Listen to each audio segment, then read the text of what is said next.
What's going on, guys? I'm your good friend Fury Pixel. Today I will be showing you how I make this new gaming PC build. But before we start, I want to thank ThermalTake, AeroCool and ADATA for supporting me on this project. So without further ado, let's get started.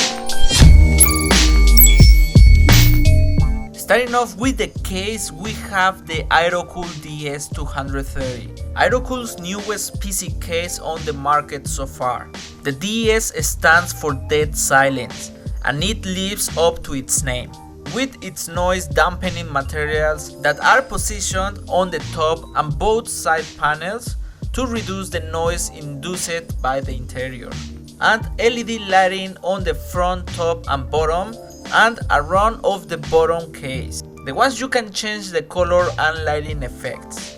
I'm using the Intel Core i7-6800K and it's fitted on the X99 Deluxe 2 motherboard by Asus.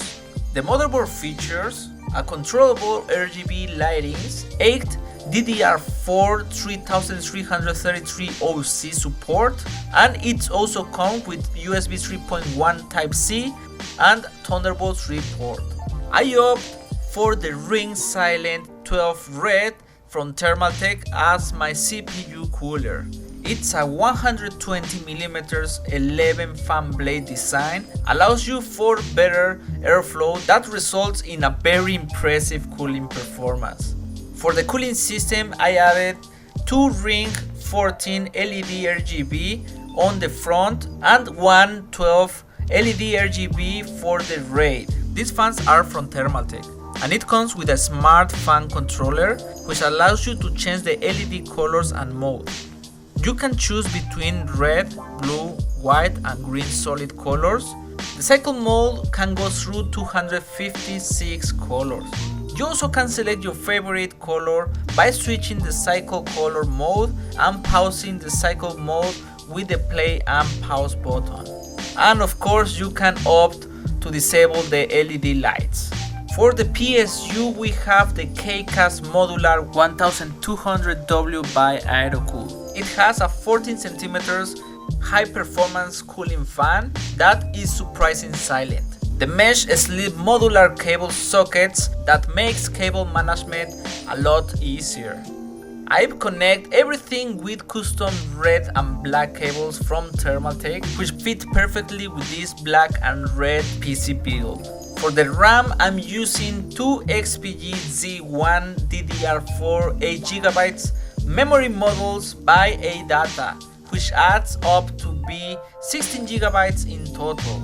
For the storage, I'm using my old 1TB hard disk from Seagate, and I'm using 2 120GB SSD. These are the XPG SX930 solid state drive by ADATA. Comes with the J Micron controller, which provides fast read and write up to 560 megabytes per second. Lastly, for the graphic card, I've chosen to use the Asus ROG Strix GeForce GTX 1070. This monster of graphic card comes with 3 wing blade, 0 decibel fans, 1 dBi output, 2 HDMI output and 2 display port. And I can say that I'm in love with the design, with this aura of RGB lighting, the ones you can customize by the software, and the incredible form of the graphic card, making of this my favorite part of the PC build. And that was the video for today, my friends. I hope you enjoyed this new gaming PC build. I really love it. I want to thank again to ThermalTake, AeroCool and ADATA for supporting me on this project. And like always, if you like the video, don't forget to show your support by giving that thumbs up, share the video and subscribing to the channel. And that way you won't miss any of my future videos and content. And you're good. What the fuck? What's happening, dude? What happened? What the fuck?